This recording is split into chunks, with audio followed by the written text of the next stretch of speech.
প্রশাসনিক চাকা সচল রাখতে পুলিশ বাহিনীতে আবারও রদবদলের হাওয়া। এবার নজরদারিতে পুলিশ সদর দপ্তর থেকে শুরু করে খোদ ডিএমপির গুরুত্বপূর্ণ কিছু বিভাগ। দীর্ঘদিনের কর্মস্থল বদলে নতুন দায়িত্বে ফিরছেন ৭ ঊর্ধ্বতর কর্মকর্তা।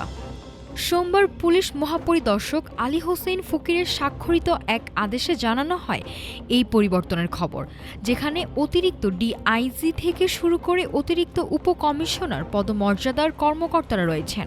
সদর দপ্তরের পার্সোনাল ম্যানেজমেন্ট শাখায় নতুন দায়িত্ব পেয়েছেন রায়হান উদ্দিন খান, আর একই শাখায় খন্দকার শামিমা ইয়াসমিনকে পাঠানো হয়েছে রিপেয়ার অ্যান্ড মেইনটেন্যান্স বিভাগে। পরিবর্তনের ঢেউ লেগেছে ঢাকা মহানগর পুলিশ বা ডিএমপিতেও।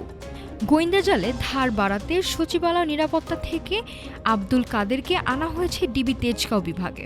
অন্যদিকে ট্রাফিক ব্যবস্থাপনার চ্যালেঞ্জ সামলাতে দায়িত্ব দেওয়া হয়েছে মোহাম্মদ খালিদ বোরহানকে। পাবলিক অর্ডার ম্যানেজমেন্টেও এসেছে নতুন মুখ। আমেনা আক্তার এবং শারমিন আক্তার চুমকি পরস্পরের দায়িত্ব বদল করে সামলাবেন নতুন ফ্রন্ট।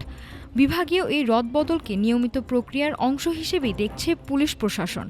জননিরাপত্তা নিশ্চিত আর মাঠ পর্যায়ের কাজের গতি বাড়াতে এই পরিবর্তন কতটা কার্যকর হয়, এখন সেটি দেখার অপেক্ষা। আইনশৃঙ্খলা পরিস্থিতি উন্নয়ন আর প্রশাসনিক চেইন অব কমান্ড শক্তিশালী করতেই এই রদবদল। নতুন কর্মস্থলে এই ৭ কর্মকর্তা পেশাদারিত্বের স্বাক্ষর রাখবেন, এমনটাই প্রত্যাশা সাধারণ মানুষের। নাফিসা সামিয়া, ঢাকা টুডে।